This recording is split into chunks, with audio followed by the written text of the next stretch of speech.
All of us reach a point in time where we are depleted and need to somehow find a way to reignite the fire within. But how do we spark that flame? Welcome to Reignite Resilience, where we will venture into the heart of the human spirit. We'll discuss the art of reigniting our passion and strategies to stoke our enthusiasm. And now, here are your hosts, Natalie Davis and Pamela Cass.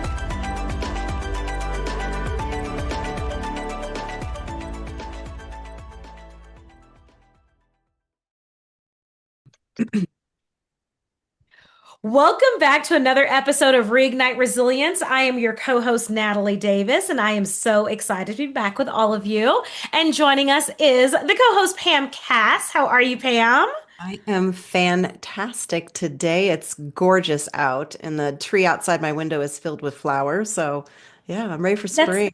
Always great for allergies. Anyone that suffers from allergies, here we go. Allergy I season don't, kicks off. luckily this time of year, but in the fall, it's a different story. Yeah, that's okay. You know what? We will take and embrace all seasons because in Colorado, we are fortunate and blessed to have all four seasons. There are other parts of the country that don't see all four. So I will take it today. I will totally like San take it. Antonio.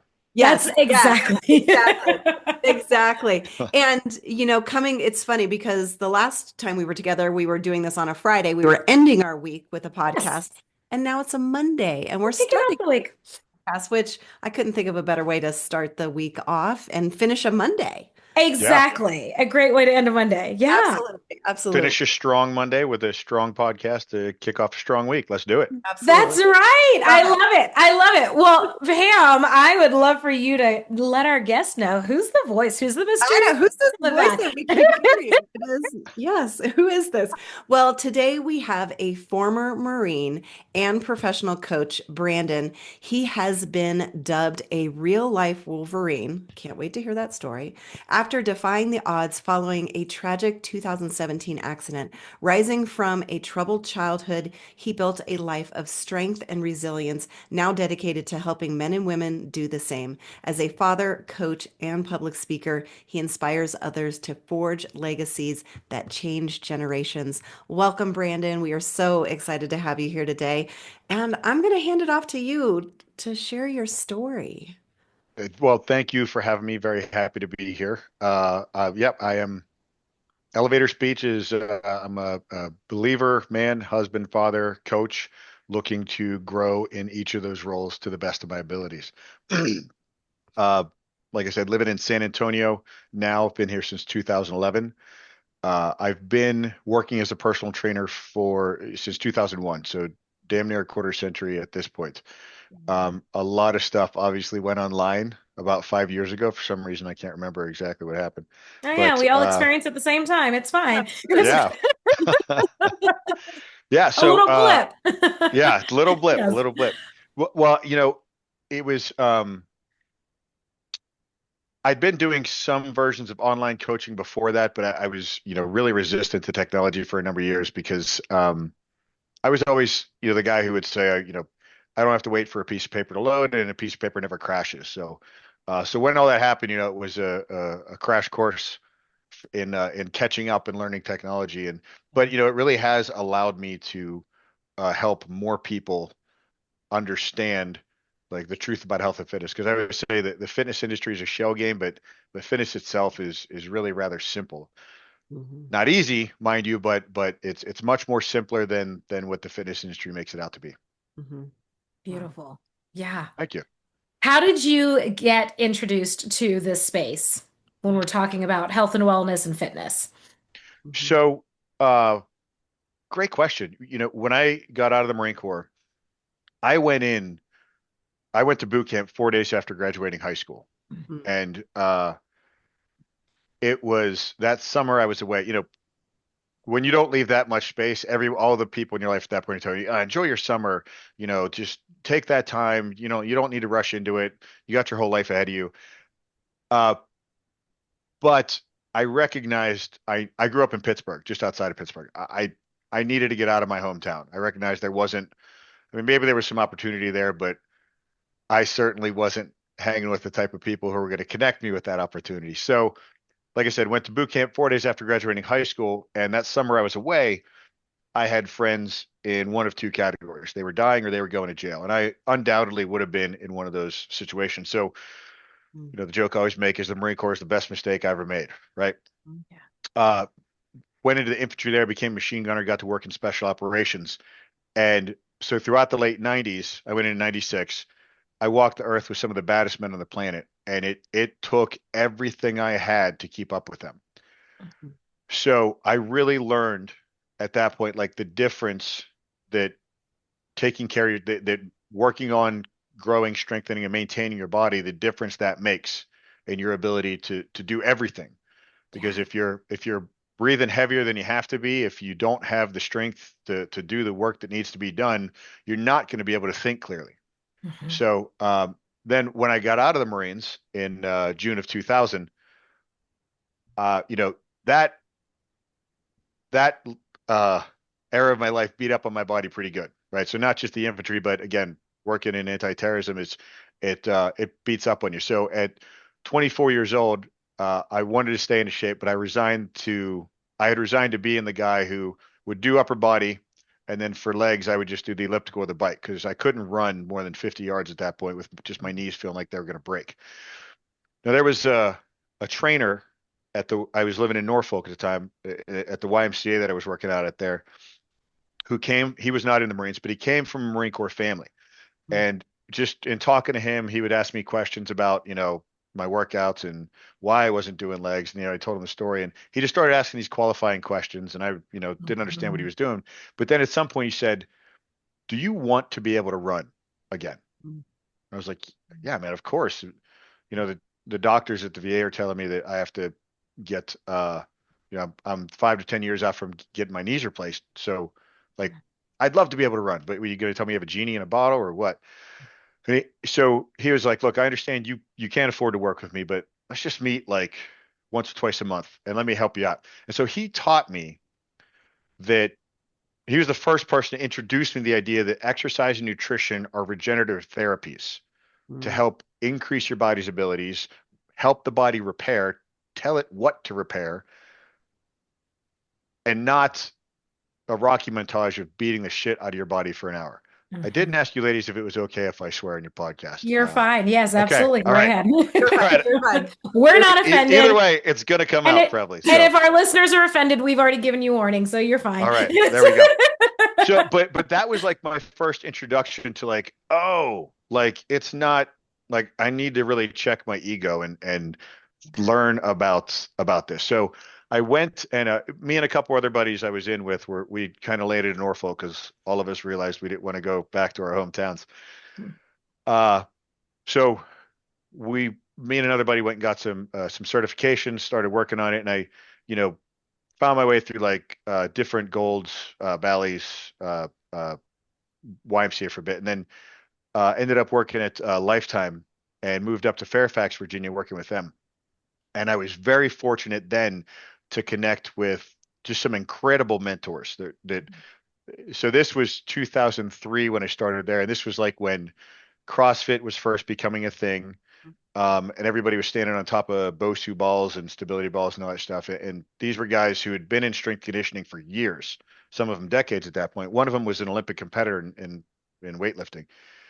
And they were like, look, if you have clients that want to do that stuff, awesome, cool. Help them do that because that's a goal that's important to them. But make sure you are making them stronger and better athletes for the sport of life, for their sport, the sport of life, right? So yeah, I was really fortunate to have those guys kind of teach me what that was about. And so over the years, I've kind of come to tell people like what I help people do is get strong and do stuff. The everyday man's version of strength and conditioning. Yeah, Okay. I love that.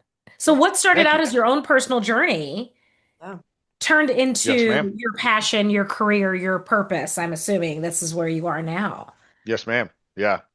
That's incredible. So, did you have to have knee surgery or were you able No, to? Okay. no. That yeah. So I'm sorry. I skipped an important part of that. So about 3 months after that, I was able to run 3 miles again. which is the standard for Wow. the Marine Corps. At least it was at the time I was in. I don't think it's changed, but it wasn't completely pain-free. Like, let me be clear. But to Yeah. go from like not being able to run more than 50 yards to being able to get 3 miles in Yeah. was just it at the time, again, being 24 years old, having grown up watching Rocky movies and Mhm. thinking that's what exercise is. It was mind blowing for me. So that's what really got me interested in helping people understand that. Okay. I'm sure the audience would love to hear this because I'm sure there are people that are suffering with chronic pain. What were some of the workouts that you did that you were able to do to kind of build that strength? And what were some of the nutritional things that you did that helped as well? So the like I said, simplicity is really important. So when we look at exercise, I mentioned strength conditioning, right? There's any strength conditioning coach has 10 aspects of physical fitness he looks at. It's strength, uh, agility, power, balance. I can never remember them all from the hip. Cardiovascular endurance, Huey, Dewey, and Louie, right? I need to write them up on the wall so I can just list them off when that comes up. But the point with it is it's called strength and conditioning, right? I'm sure you ladies are familiar with the Pareto principle, the 80-20 rule, Yep. Mhm. Oh, right? yes. So it's called strength and conditioning because all the other nine fall under conditioning, and strength has the greatest carryover to all other. So Mhm. like if we increase your leg strength by 10%, your total body strength by Mhm. 10%, first that's a pretty big increase. But your balance is by default made better because part of strength is neuromuscular efficiency, right? If you are a cyclist and you have a certain your fastest pace you can get a mile done in, if we increase your leg strength, you're going to be automatically faster Yeah. without any other cardiovascular because each pedal stroke now it's a smaller percentage of your total power or total strength to put into that, right? So it's helping people understand like total body strength, and this is really important for women because it's CrossFit. One of the great things CrossFit has done is help change that idea that women don't belong in the strength training part of the gym, right? We see more and more of that, and that's great. Um, but more people need to be doing that because it's not just about increasing muscle mass. It's about or just strength. It's about increasing ligament and tendon tensile strength, increasing bone density, and the lessons you learn from that carry over to every other part of your life. So if I were to ask you what is strength, what is the definition of the word strength, how would you ladies answer that? Oh, Definition. that's a great question. Yeah. I don't know that I have a definition. When I hear the word strength, I think of power. Um, I don't know. Okay. Yeah. Yeah. So the definition I've given to is it is the ability of a position or pattern to maintain its integrity under increasing stress or load. Right? Okay. Now, of course, you've been primed to be thinking about physical strength because that's what I've been talking about for the last 5-10 minutes here. But you could take that definition and overlay it to every other aspect of life. So, Right. your political positions, do they hold up to debate? Are they strong? Right? Got it. Your intellectual positions, do they hold up to debate? Your relationships, are they strong? Right? Will they maintain integrity through stressful times? So strength is the ability of a position or pattern to maintain its integrity under stress or load. Okay. So now when we talk about the physical realm, that is squat, hinge, push, pull, lunge, and carry, the basic human movement patterns.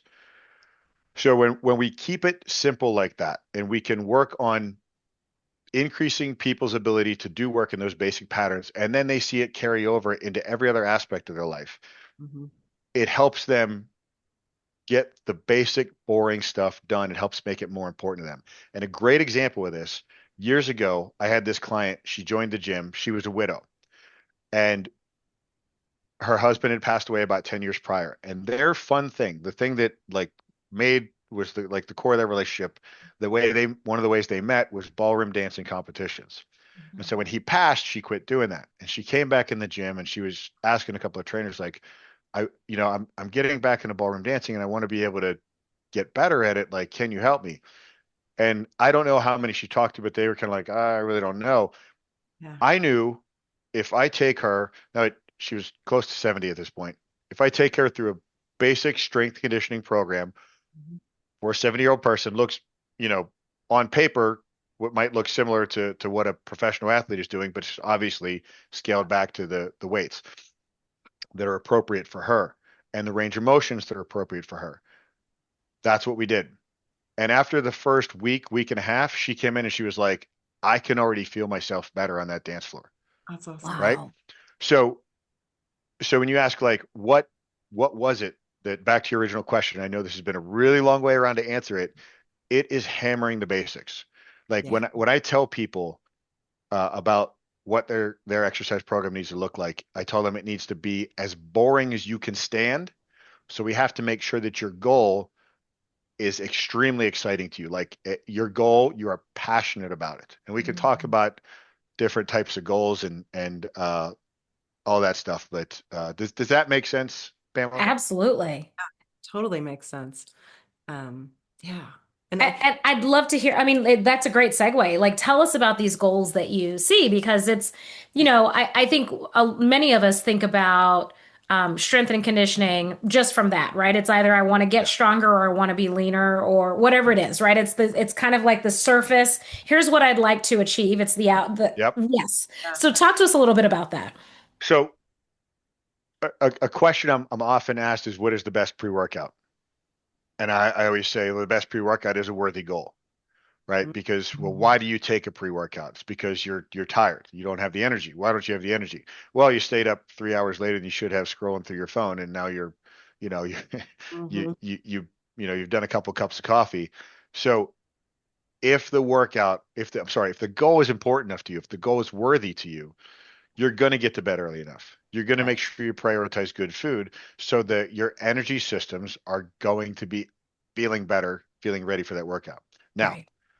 Mhm. I agree. still, you will have those days when you don't want to work out. But again, that's where the worthiness of that goal comes into play. So there's to help with that, there's three types of goals I tell my clients they have to get.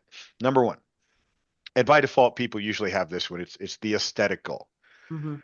So I want this person's abs, this person's arms, this person's legs, whatever the case may be, or even if it's just a weight loss goal, it's typically tied to a picture in the mind of an aesthetic, a certain look. Mhm. And it's okay to it's good to have that goal. But ultimately, when you get these other two goals lined up, that one kind of becomes a side effect Yeah.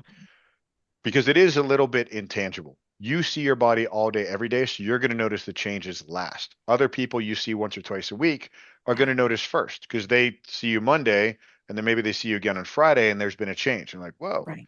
And you're like, "Ah, they're just telling me that because they know I'm working out, right? But take those compliments to heart. Remember those. Mhm. So that's the first one. The second one is again still a little bit intangible on the other end of the spectrum, what I call the lifetime or legacy goal. Mhm. And that is, what type of old person do you want to be? Right? So for me, I'm 47. My son is 6. My daughter is 3. So when they're around the age of 20, I'm going to be in my mid to late 60s. And at that point, one of my lifetime legacy goal is to go on an adventure trip of their choosing. Mhm. Climb Kilimanjaro, hike the Grand Canyon, Appalachian Trail, skydive, whatever they want to do. They're choosing. Yeah. In order for me to be ready to do that, then I need to be working on my health and fitness now because I can't just, all right, got 6 weeks, right? Because that doesn't work. Mhm. But again, that one's still a little bit intangible. So the one that connects those two, the most important one, is what I call the empowering goal. And that is between the next 3 to 12 months, what is an activity, a sport, something, a hobby that is important to you? Like that you're like, I want to be able to do that, right? I Mhm. want to, I want to either do that better, get back at it, or do it for the first time. Right. Mhm. And then we train for that sport, activity, or hobby. Because Okay. again, that is something you can feel yourself day by day getting better at. Right. I love the idea of the legacy goal because I think so many of us, we our body's working great now, Hmm. but sometimes we're like, well, I'll start working out when I get older, when I Yeah. need.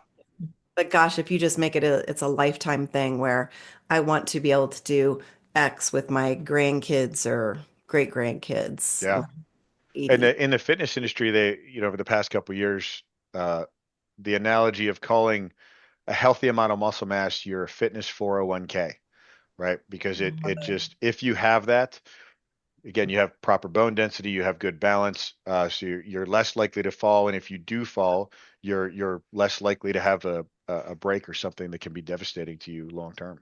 I love it. I do Legree. I don't know if you're familiar with that. And No, I was in a class with a gal next to me, who's 75, and she was like just killing it, and I'm dying over here. And I asked her how long she'd been doing it, and she'd been doing it for a year. She's an avid tennis player, and pickleball player, and her daughter was like, "Mom, you have no muscle mass. You need to do this Legree because it will build your muscle mass so that you're strong." And so she's been doing it for a year and just she totally fit and I absolutely love it. nice. I love Yeah. hearing that. Yeah, Yeah. So I love when I see people like that, I'm like, oh, I want to be doing this when I'm 75. Yeah, exactly. Yeah. absolutely. Which I Yeah. think that's such a good thing to see, right? Like if you're not surrounding yourself with people that are older generation than you, because I see the opposite, and this has actually been top of mind and really my motivator. I've not envisioned where I want to be when I'm 70 or 65 or what have you, but in my travels, when I'm at the airport and I'm on airplanes, and so there are certain times of the year that I'll see a higher senior population that's traveling, and I see the struggles and the challenge that they have in getting their luggage overhead or just navigating through the airport. And every airport's just getting bigger and bigger. So you're walking, 4 miles to get to your gate before you get there, and the time constraints.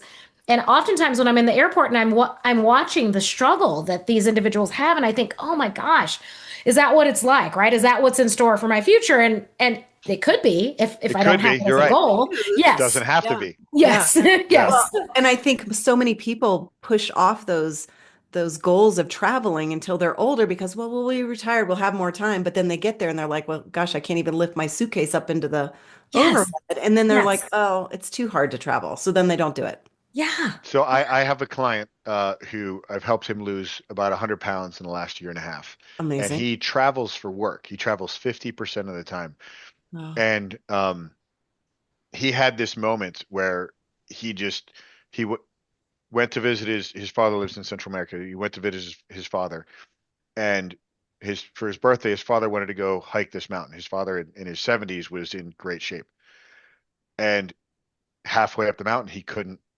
finish. So he just had this moment of like, I've put everything into my career. I Mm. have to like, obviously I can't use genetics as an excuse because my dad just Dad's smoked doing me it. on the right, yeah. exactly. Yeah, So exactly. Yeah. so that was his spark. That's what got him lit up. And he's done absolutely amazing. Pablo, if you're listening to Cool. this, man, he's just done great. But he talks about he didn't expect how much easier travel was. He's Yeah. like obviously losing that much weight, it's more comfortable sitting in the seats, but just moving through the airport, like you said, the Yeah. airports are getting bigger, handling his luggage, all that has just been made so much easier. And Yeah. that just carries over again to every other aspect of life. Yeah. Yeah. Well, and I know that I see it with my coaching clients, they're mostly realtors or professionals and they work, work, work. And the first thing that gets cut off of their schedule is the workouts because, well, I didn't have time for that.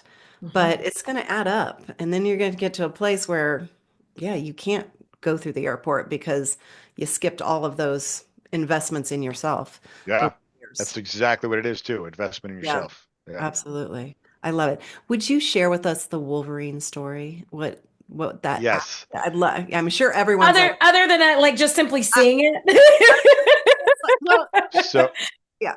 Yes. I yeah. So it was so back in 2017. Uh, we were living downtown San Antonio. This is before my wife and I had kids, but we were just starting that process. And everything and all the hurdles and speed bumps that come with that. But there was one day we had dogs before we had kids. We still have dogs, but the plan for the day was she had to go up to Austin for work. I was coaching a couple clients and some classes at gyms in downtown San Antonio. Our dog, her name was Piggy. She was going through chemo. So I had to drop her at the vet for her treatment that morning, go take care of all my appointments. And then my wife, when she drove back, would pick Piggy up at the vet and bring her home. Loading her, I was parked in the street outside of our condo, loading her into the back of my Jeep. A young man driving his dad's truck, high off his ass, came along and hit me and pinned me between the front of his truck and the back of my Jeep, and then pushed the Jeep into the car in front of us. So I see my leg just disappear between the bumpers. I still have the rear bumper from that Jeep. It's got my leg print in it. It's up in the garage. And then it backs away, and I look back, and the way I can explain the way this kid looked is if you were trying to make fun of someone who was too high. He was literally like swatting the birdies away from his head. And I like I was pretty sure my leg had to be broken, right? And there was a young lady in the vehicle in front of us, and she gets out and she's like, "What happened?" I was like, "I was just hit." And she was like, "Well," she said, "What happened? You hit my car." I was like, "I didn't. This guy hit us, pushed into you." I was like, "I think my leg's broken. Can I get I knew my wife says the Marine kicked in, and I don't know what this guy was capable of. I just knew he was not right in the head. So I needed to fall back. I was like, "Can I get in the back of your truck?" She's like, "Sure." I get in there and I reach down and I was wearing boots, and I feel my leg and I'm like, "I don't think it's broken." And then I remember my dog is in the back of my Jeep. And you hear about like what these people do when they're high on whatever, what they do to animals. And I was like, I need to go make sure she's all right. So then I get out of the back of her truck and I kind of walk up there, and then people were starting to gather around, and they, laid me down, and he tried to start his truck and take off. They dragged him out of his truck. Now, the day before that, I was 40 years old. It was 3 months into my 40th year. I was squatting. I did 405 for some heavy squats, some heavy singles, and then I did a CrossFit workout called Power Elizabeth. And at 40 years old, I was outperforming all the 20-year-olds in the gym. So I was in probably some of the best shape of my life. When the paramedics got there, I'm sorry, let me back up real quick. I knew I needed to call my wife because I wasn't going to be able to get Piggy to the vet and tell her there's been a change of plans. I didn't want her, the traffic between Austin and San Antonio can be crazy. So I didn't want her being stressed out driving back there. So I knew I needed to call her, but I didn't want to alert her how bad the situation was. So I was like, "Everybody shut up. And I called her, was like, "Hey babe, I told her I was in a car accident." She's like, "Oh, okay." It's like, "So I'm not going to be able to take Piggy. Just come straight back to the condo and we'll take it from there." She's like, "Oh, okay, I'll see you later." She's like, as we were hanging up, she's like, "Take it easy." And the other guy was like, "Okay, cool." So then the paramedics get there, and one of the people took Piggy up, put her in the condo. They load me into the back of the ambulance and they're taking me to the hospital. And I don't know if you've ever heard this about the Marine Corps, but whenever something hurts in the Marine Corps, they tell you drink Motrin, take water, or drink water, take Motrin. Yes. The joke is drink Motrin, take water, because they're just telling you whatever. So I developed this really early on, really in my youth. I don't want to take painkillers because I want them to work if I ever need them. So we're in the ambulance, and one of the paramedics goes, "Do you want me to give you something for the pain?" And by default, I said, "I don't take that stuff. I want it to work if I ever need it." And those guys looked at each other, and the guy goes, You need "Hey, it. man, I think this is when you might need it." And I was like, "Oh, yeah." And then so they gave me whatever. I don't know what it was, but I just started going fuzzy. And he's like, "All right, we're going to use your phone to call your wife." And I remember telling him, like, "Okay, but don't tell her." And I went out. And I still get a little emotional thinking about this.